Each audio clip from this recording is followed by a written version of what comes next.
Welcome to our channel. நம்ம சேனலில் R mathematics competitive எக்ஸாம்ஸ்க்காக நம்ம தொடர்ந்து வீடியோஸ் கொடுத்துட்டே இருக்கோம். இப்போ ஸ்டாட்டிஸ்டிக்ஸை நான் கண்டினியூஸாக கொடுத்துட்டே இருக்கேன். ஸ்டாட்டிஸ்டிக்ஸில் நம்மளுக்கு முதல்ல ஸ்டார்டிங்கில் உள்ள மெஷர்ஸ் ஆஃப் சென்ட்ரல் டெண்டன்சிஸ் ஃபுல்லாகவே கொடுத்து முடிச்சுட்டேன். மீன், median, mode, geometric mean, harmonic mean எல்லாமே கொடுத்துட்டேன். அந்த பழைய வீடியோஸ்லாம் நீங்கள் பார்க்கலன்னா கமெண்ட்லேயும் டிஸ்கிரிப்ஷன் லிங்க் இருக்குது, போய் பாருங்கள். இன்றைக்கி மெஷர்ஸ் ஆஃப் டிஸ்பர்ஷன் இதை டீட்டெயில்டாக நம்ம இன்றைக்கி டிஸ்கஸ் பண்ண போகிறோம். இதை தெரிஞ்சுக்கிறதுக்கு முன்னால் நீங்கள் சேனலுக்கு நியூ வந்தீங்கன்னா சப்ஸ்கிரைப் பண்ணிக்கோங்க, ஃப்ரெண்ட்ஸ்க்கு ஷேர் பண்ணுங்கள். ஒரு Telegram group, WhatsApp channel, Insta account link கொடுத்துருக்கேன், ஜாயின் பண்ணிக்கோங்க. நம்மளுடைய அப்டேட்ஸ் எல்லாமே உங்களுக்கு உடனே கிடைக்கும். இதில் டீட்டெயில்டாக எல்லாத்தையுமே எக்ஸ்பிளைன் பண்ணி ப்ராப்ளம்ஸும் போட்டுகிட்டே வரேன். நம்மக்கிட்ட யூஜிடிஆர்பி, பிஜிடிஆர்பி, சிஎஸ்சிஆர் நெட்டு, கேட்டு எல்லாருக்குமே ஆன்லைன் மோடில் கிளாஸஸ் இருக்குது. கிளாஸில் ஜாயின் பண்ணவில்லைங்க இருந்தால் காண்டாக்ட் பண்ணுங்கள். நம்மளுடைய கிளாஸஸ் எப்படி இருக்குன்னு கமெண்ட்லேயும் டிஸ்கிரிப்ஷன் லிங்க் கொடுத்துருக்கேன், போய் பார்த்துட்டு கம்ஃபர்டபுளாக ஃபீல் பண்ணிங்கன்னா காண்டாக்ட் பண்ணுங்கள். WhatsApp channel, Insta account, Telegram group link கொடுத்துருக்கேன், ஜாயின் பண்ணிக்கோங்க. நம்மளுடைய ஓவிஎம் ஆப்பை டவுன்லோட் பண்ணிக்கோங்க. அதில் previous year question, prescribed books எல்லாமே இருக்குது, நீங்கள் ஃப்ரீயாகவே டவுன்லோட் பண்ணிக்கலாம். ஸ்டாட்டிஸ்டிக்ஸில் அடுத்த செக்ஷன் பார்த்தோம்னா மெஷர்ஸ் ஆஃப் டிஸ்பர்ஷன். இந்த மெஷர்ஸ் ஆஃப் டிஸ்பர்ஷனுங்கிற டைட்டிலுக்கு கீழே நம்மளுக்கு 4 சப்டைட்டில் இருக்குது. நம்ம ஏற்கனவே மெஷர்ஸ் ஆஃப் சென்ட்ரல் டெண்டன்சிஸ் படிச்சிட்டோம். அதில் நம்ம 5 டைட்டில் படிச்சிருக்கோம். அதில் arithmetic mean, median, mode, geometric mean, harmonic mean எல்லாமே முடிச்சிட்டோம். இன்றைக்கி மெஷர்ஸ் ஆஃப் டிஸ்பர்ஷனில் range, quartile division, mean division, standard division இது ஃபுல்லாக டீட்டெயில்டாக பார்க்க போகிறோம். இதில் ஸ்டாட்டிஸ்டிக்ஸை பொறுத்த வரைக்கும் நிறைய ஃபார்முலா படிக்கணும், கிளரிக்கல் ஒர்க்கு தான் இருக்கும். ரேஞ்சோட ஃபார்முலா என்ன அப்படின்னு பார்த்தீங்கன்னா, maximum value minus minimum value. Quartile deviation, third quartile minus first quartile by 2. நம்மளுக்கு தேர்டு குவார்டைல் கண்டுபிடிக்கிறதுக்கும் டீட்டெயில்டாக சொல்லியிருக்கேன், ஃபர்ஸ்ட் குவார்டைல் கண்டுபிடிக்கிறதும் சொல்லியிருக்கேன். அதே ப்ராப்ளம்ஸுக்கு நீங்கள் குவார்டைல் டிவியேஷன் ஒர்க் பண்ணி பார்த்துக்கலாம். Standard mean deviation, summation f i into modulus of x i minus a by summation f i. இந்த ஏங்கிறது அசியூம்டு ஆரிஜின், நீங்கள் எந்த வேல்யூ வேணாலும் எடுத்துக்கலாம், எது வேணாலும் எடுத்துக்கலாம், உங்களோட சாய்ஸ் தான். யூஸ்வலாக மிட் வேல்யூ எடுப்பாங்க, எது வேணாலும் நீங்கள் எடுத்துக்கலாம். அடுத்தது standard deviation, summation 1/n summation f i into x i minus X bar the whole square. இது நான் குரூப் டேட்டாக்கு எழுதியிருக்கேன். ஃப்ரீக்வன்சி கொடுத்துருந்தா, ஒருவேளை ஃப்ரீக்வன்சி கொடுக்காட்டா இதில் இது இருக்காது, இதில் ஸ்மால் என் இருக்கும், அவ்வளோதான் வித்தியாசம். ஃப்ரீக்வன்சி இருந்துச்சுன்னா எஃப் வரும், ஃப்ரீக்வன்சி இல்லைன்னா அந்த எஃப் இருக்காது, அவ்வளோதான் வித்தியாசம். அடுத்தது root mean square deviation. Root mean square டிவியேஷனுக்கும் ஸ்டாண்டர்ட் டிவியேஷனுக்கும் ரொம்ப ஸ்மால் டிஃப்ரென்ஸ் தான். இங்கே நம்ம அரித்மெட்டிக் மீனை போட்டிருப்போம், இங்கே அசியூம்டு மீன் ஆரிஜின் எது வேணாலும் போட்டுக்கலாம். அப்படி போட்டால் அது ரூட் மீன் ஸ்கொயர் டிவியேஷன் ஆகும். இது ரொம்ப முக்கியம். கோஎஃபிஷியன்ட் ஆஃப் வேரியேஷன், அதாவது 2 set of variable, 2 set of data கொடுத்துருப்பாங்க. அந்த 2 செட் ஆஃப் டேட்டாவையும் நம்ம கம்பேர் பண்ணுறதுக்கு இந்த கோஎஃபிஷியன்ட் ஆஃப் வேரியேஷன் ஹெல்ப்ஃபுல்லாக இருக்கும். அதில் 2 செட் ஆஃப் வேரியபிள்ஸில் நம்மளுக்கு எது மோர் கன்சிஸ்டன்ட் அப்படின்னு பார்க்குறதுக்கு இது ஹெல்ப்ஃபுல்லாக இருக்கும். அதாவது கோஎஃபிஷியன்ட் ஆஃப் வேரியேஷன் ஸ்மாலர் வேல்யூவாக இருந்தால் அது மோர் கன்சிஸ்டண்ட்டாக இருக்கும். 2 டேட்டா கொடுத்துருந்தாங்கன்னா σ1 σ2 x1 பார் x2 பார் கண்டுபிடிச்சிக்கணும். σ1 by x bar into 100, σ2 by x2 bar into 100ன்னு போட்டு எது ஸ்மாலர் சிவி இருக்கோ, அதாவது கோஎஃபிஷியன்ட் ஆஃப் வேரியேஷன் எது ஸ்மாலராக இருக்கோ அது மோர் கன்சிஸ்டண்ட்டாக இருக்கும். சரியா? இதெல்லாம் நம்மளுக்கு sigma square equal to S square minus D square, இதெல்லாம் ரிசல்ட்ஸ் தான். இந்த ரிசல்ட்ஸ் எங்கேயாவது கேட்பாங்க, அதனால படிச்சுக்கோங்க. D is equal to X bar minus A. சரியா? எக்ஸ் பாருங்கிறது நம்மளுக்கு அரித்மெட்டிக் மீன், ஏங்கிறது அசியூம்டு ஆரிஜின். சரியா? இதில் நம்ம இன்னும் சிக்மா ஸ்கொயருக்கு நிறைய ஃபார்முலா இருக்குது. எல்லா ஃபார்முலாவையும் தெரிஞ்சு வச்சுக்கிட்டோன்னா எந்த ஃபார்முலா நம்மளுக்கு ஈஸியாக ஒர்க் அவுட் பண்ணுறதுக்கு ஹெல்ப்ஃபுல்லாக இருக்குமோ அதை நம்ம பண்ணிக்கலாம். அதுக்காக தான் நம்ம நிறைய ஃபார்முலா கொடுத்துருப்போம். ஸ்டாண்டர்ட் டிவியேஷனை பொறுத்த வரைக்கும் பெரிய டேபிள் போட்டு ப்ராப்ளம் வர்றதுக்கான வாய்ப்புகள் ரொம்ப குறைவு. இந்த coefficient of variation more consistent, அதில் கூட நம்மளுக்கு σ1ஓட வேல்யூ, σ2ஓட value, x1 bar value, x2 bar value கொடுத்துட்டு இந்த கோஎஃபிஷியன்ட் ஆஃப் வேரியேஷன் என்ன, எது மோர் கன்சிஸ்டன்ட் அப்படிங்கிறது தான் கேட்குறதுக்கு வாய்ப்பு இருக்கும். இந்த மாதிரி நிறையா குவார்டைல் டிவியேஷனும் அப்படி தான். Q1 Q3 கொடுத்துட்டு குவார்டைல் டிவிஷன் கேட்பாங்க, அல்லது குவார்டைல் டிவிஷனும் Q1 அல்லது Q3 கொடுத்துட்டு நம்மளுக்கு இன்னொரு வேல்யூவை கேட்பாங்க. அந்த மாதிரி தான் நிறையா இருக்கும். நம்மளுக்கு நிறைய காம்படிட்டிவ் எக்ஸாம்ங்கிறதுனால நிறைய ப்ராப்ளம் சால்வ் பண்ணும்போது சின்ன சின்னதாக ட்ரிக்கியாக கேட்குறதுக்கு தான் வாய்ப்பு இருக்கும். பெருசு பெருசாக டேபிள் போட்டு கால்குலேஷன் போடுற மாதிரியான ப்ராப்ளம்ஸ் வர்றதுக்கான வாய்ப்புகள் கம்மி தான். ஏன்னா பெரிய பெரிய டேபிளாக போட்டு நீங்கள் உட்காந்து ப்ராப்ளம் போட்டுட்டு இருந்தீங்கன்னா அது செமஸ்டர் எக்ஸாம் மாதிரி ஆகிடும். அதில் வந்து நம்மளால் அவ்வளோ பெரிய ப்ராப்ளம் போட்டதுக்கப்புறம் அடுத்தடுத்து நம்மளால் ப்ரொசீட் பண்ண முடியாது. அதனால் இதில் ட்ரிக்கியாக சின்ன சின்ன ப்ராப்ளம்ஸாக தான் கேட்பாங்க. அதில் உள்ள ட்ரிக்கை தெரிஞ்சுக்கிறது தான் நம்மளுக்கு முக்கியம். இது பாருங்க, ஸ்டாண்டர்ட் டிவியேஷனுக்கு இன்னொரு ஃபார்முலா கொடுத்துருக்கேன். Summation FI x i square minus summation FI x i by n the whole square. இது வந்து நம்மளுக்கு குரூப் டேட்டா ஃப்ரீக்வன்சி கொடுத்துருந்தா, இது ஃப்ரீக்வன்சி கொடுக்கல அப்படின்னா 1/n summation x i square minus summation x i by n the whole square. இதை பார்த்த உடனே உங்களுக்கு தெரியும் இது என்னதுக்கான ஃபார்முலா எக்ஸ் பார். அப்போ square root of 1/n summation x i square minus X bar square. இப்படியும் நம்ம என்ன செய்யலாம், ஸ்டாண்டர்ட் டிவியேஷனுக்கான ஃபார்முலா எழுதிக்கலாம். இதில் ஸ்கொயர்னு போட்டிங்கன்னா இதுதான் நம்மளுக்கு என்னது வேரியன்ஸ். வேரியன்ஸ்னா 1/n summation x i square minus X bar square. இதையும் அப்படி எழுதலாம்.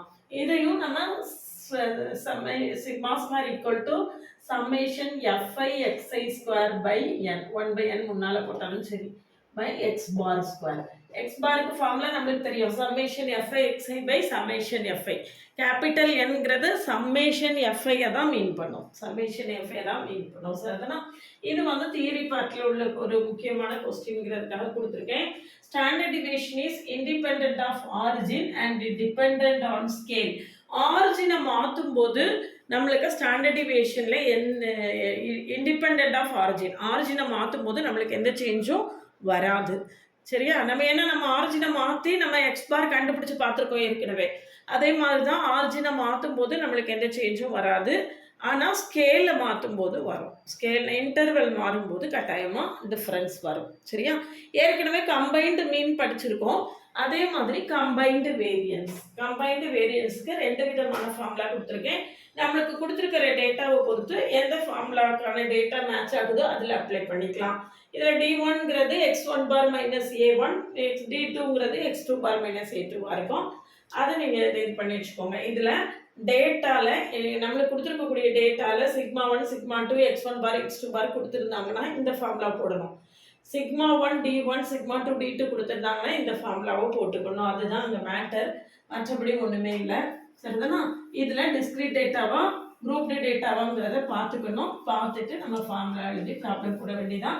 இதில் நான் ப்ராப்ளம் கொடுத்துருக்கேன் பாருங்கள். இந்த ப்ராப்ளத்தில் இதில்